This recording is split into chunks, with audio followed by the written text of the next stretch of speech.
Assalamualaikum warahmatullahi wabarakatuh. Hai semuanya, di video kali ini saya akan menjelaskan materi tentang sistem periodik unsur. Nah, pada materi ini, apa sih yang akan kita pelajari? Jadi, di materi ini yang kita pelajari yang pertama ada perkembangan sistem periodik unsur, yang kedua ada golongan dan periode dalam SPU, dan yang ketiga ada menentukan letak unsur dalam SPU. Kita memasuki segmen yang pertama, kita akan mempelajari tentang perkembangan sistem periodik unsur. Sistem periodik unsur mengalami perkembangan dari dulu hingga sekarang. Yang pertama, sistem periodik unsur mengacu pada pengelompokan unsur menurut Anthony Lavoisier. Kemudian yang kedua, mengacu pada pengelompokan unsur menurut triade Dobereiner. Yang ketiga, pengelompokan unsur menurut John Newlands. Lalu selanjutnya yang keempat, pengelompokan unsur menurut Lothar Meyer. Yang kelima, sistem periodik unsur menurut Mendeleev. Dan yang terakhir ada sistem periodik unsur menurut Henry J. Moseley.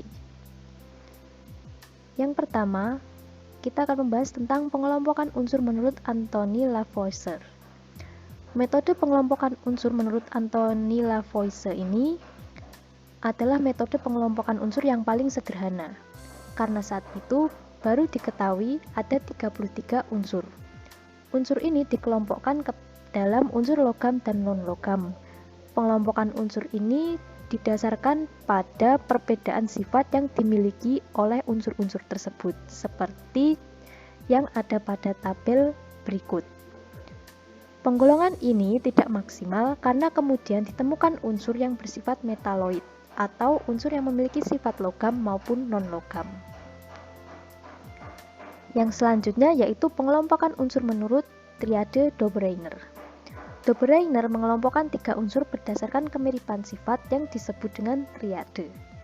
Dalam triade, sifat unsur kedua adalah sifat antara unsur pertama dan ketiga. Massa atom unsur kedua merupakan rata-rata dari massa atom dari unsur pertama dan ketiga. Contoh triade dapat diamati dari unsur litium, natrium, dan kalium seperti yang dapat kita cermati di tabel berikut.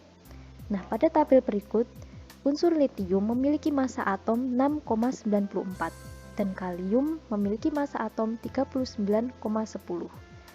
Jadi, ketika massa atom dari litium ditambahkan dengan kalium 6,94 ditambah 39,10 dan dibagi 2 menghasilkan massa atom senilai 23,02 yang mendekati dengan massa atom dari natrium. Lalu yang ketiga, ada pengelompokan unsur menurut John Newlands. Menurut John Newlands, jika unsur-unsur diurutkan letaknya sesuai dengan kenaikan massa atom relatifnya, maka sifat unsur akan terulang setiap unsur ke-8. Keteraturan tersebut sesuai dengan pengulangan not lagu atau oktav sehingga disebut juga dengan hukum oktav. Jadi, jika menurut urutan ini, antara unsur yang atas dengan yang bawahnya memiliki selisih massa atom sebesar 8.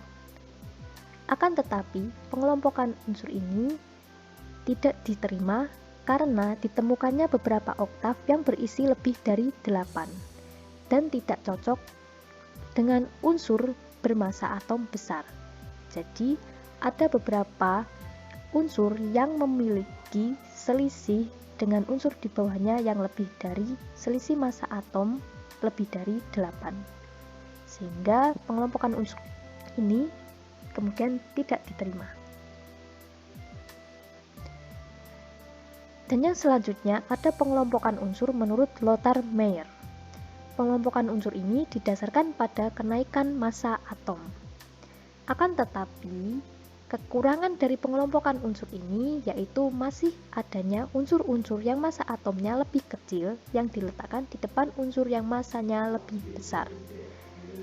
Seperti contohnya seperti ini, unsur tellurium dengan yang di bawahnya. Unsur tellurium memiliki massa atom sebesar 128 sementara I memiliki massa atom 126,5 di mana lebih kecil dari tellurium. Akan tetapi di sini malah diletakkan di bawah tellurium di mana yang seharusnya sebelum tellurium. Lalu selanjutnya ada sistem periodik Mendeleev. Sistem periodik Mendeleev ini unsur-unsur disusun menurut kenaikan massa atom relatifnya, sehingga sifat tertentu akan berulang secara periodik. Mendeleev menempatkan unsur-unsur yang memiliki kemiripan sifat dalam satu lajur vertikal yang disebut dengan golongan dan lajur horizontal yang berisi urutan unsur berdasarkan kenaikan massa atom relatifnya yang disebut dengan periode. Seperti yang dapat kita cermati pada gambar berikut.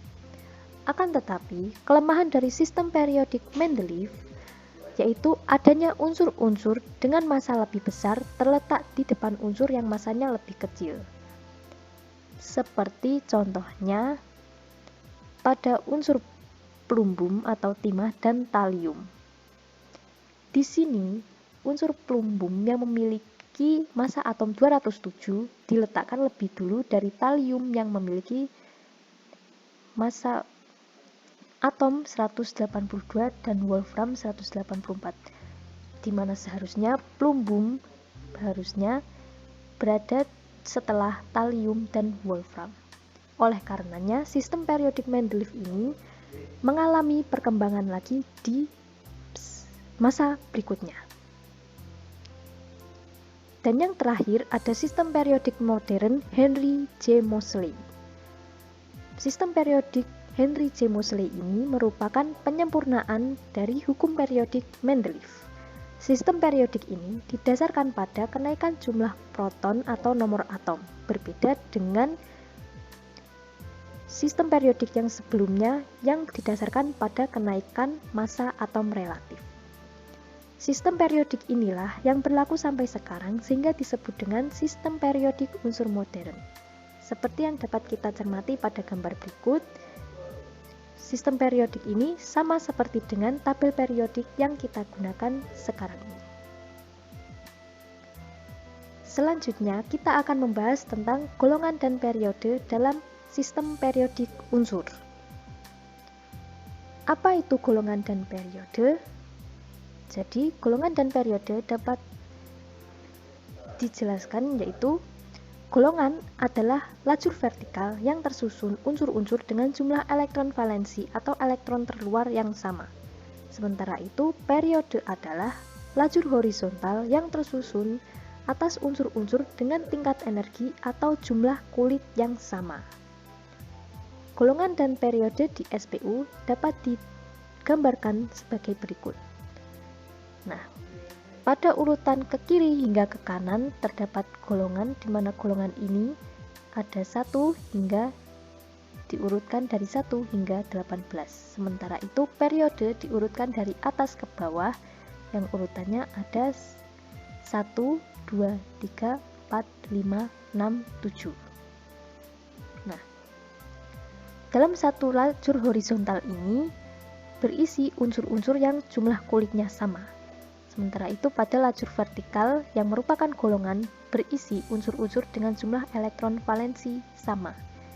Kita ambil contoh unsur selenium seperti ini, seperti pada gambar ini. Di unsur selenium ini berada pada periode keempat golongan keenam, di mana selenium ini artinya memiliki jumlah kulit sebanyak 4 dan jumlah elektron valensi sebanyak 6.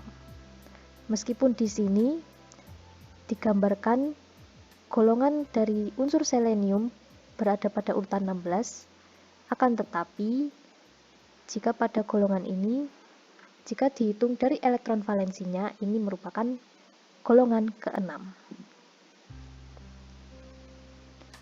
Selanjutnya, bagaimana cara menentukan periode dan golongan dari suatu unsur?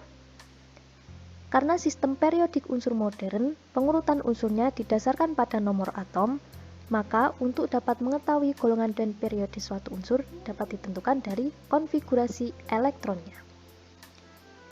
Golongan ditunjukkan dari jumlah elektron valensinya dan periode ditunjukkan dari jumlah kulitnya. Seperti contohnya, kita ambil contoh unsur natrium yang memiliki nomor atom 11 dan konfigurasi elektron kulitnya sebagai berikut. 281. Angka 1 yang berada paling terakhir ini merupakan elektron valensi yang menunjukkan golongannya. Sementara itu, untuk jumlah kulitnya ada 1, 2, 3, yang mana periodenya yaitu 3. Apabila konfigurasi elektronnya menggunakan cara subkulit, maka angka yang berada di depan orbital merupakan periode dan angka yang berada dipangkatkan oleh yang ada di orbitalnya merupakan elektron valensi. Seperti yang telah kita bahas sebelumnya, angka yang ini menunjukkan jumlah kulitnya dan angka yang ini menunjukkan elektronnya. Lalu selanjutnya kita akan membahas tentang menentukan letak unsur dalam SPU. Golongan dalam sistem periodik unsur dibagi menjadi 4, yang diantaranya yaitu yang pertama ada golongan utama atau disebut dengan golongan A, yang kedua golongan transisi atau disebut dengan golongan B, dan yang ketiga ada lantanida dan juga actinida. Sementara itu periodenya pada SPU terdapat periode dari 1 hingga 7. Bagaimana cara menentukan letak unsur pada sistem periodik unsur? Jadi, untuk cara menentukan letak unsur pada golongan utama atau golongan A, golongan utama dapat ditentukan dengan cara konfigurasi kulit atau subkulit. Pada konfigurasi subkulit, unsur dengan konfigurasi elektron yang berakhir pada orbital S dan P berada di golongan A. Seperti contohnya, kita ambil contoh unsur kalium yang memiliki nomor atom 19 dan konfigurasi elektron secara kulitnya yaitu 2881. Di sini dapat kita ketahui, dapat kita cermati bahwa unsur kalium berada di periode 4 golongan 1A. Jika menggunakan konfigurasi subkulit, maka seperti berikut, dan unsur kalium sama seperti sebelumnya, unsur kalium berada di periode 4 golongan 1A. Lalu bagaimana jika orbitalnya berakhir pada P? Nah, seperti pada unsur fosfor yang nomor atomnya 15 dan konfigurasi elektron subkulitnya seperti berikut. Nah, untuk menentukan bagaimana bisa diketahui bahwa elektron valensi atau elektron valensi pada unsur tersebut 5, sementara pada konfigurasi terakhirnya elektronnya yaitu 3. Maka pada orbital P, jika unsur berada pada orbital P, elektron pada orbital P dijumlahkan dengan elektron yang berada di orbital S sebelumnya. Oleh karenanya, pada unsur fosfor ini berada di periode 3 golongan 5A. Untuk periodenya sendiri tetap pada konfigurasi yang terakhir. Lalu selanjutnya untuk golongan transisi atau golongan B.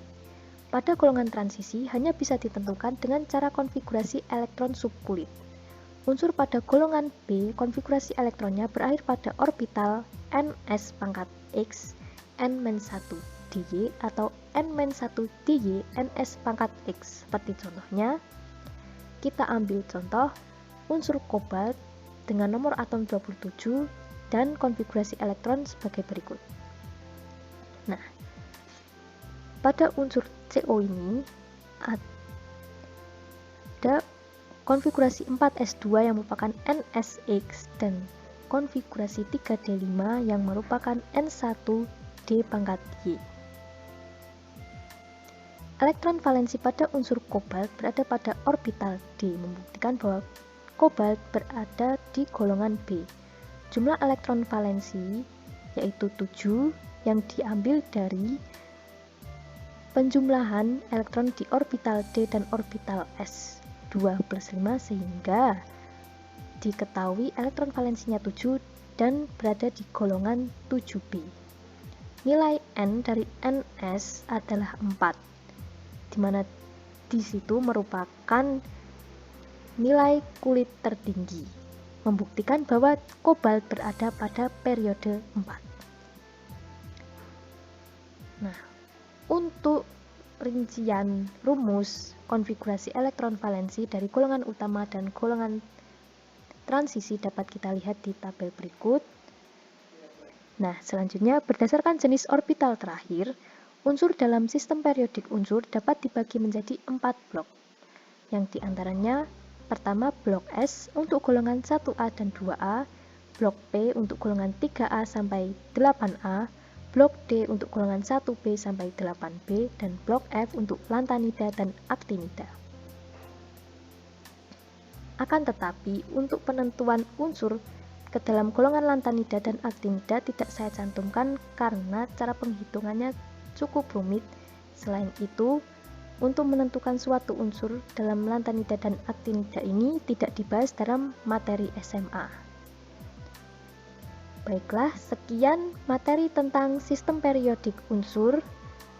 Apabila saya ada kesalahan dan kekurangan, mohon maaf. Semoga materi yang telah saya jelaskan tadi dapat bermanfaat untuk kalian semua.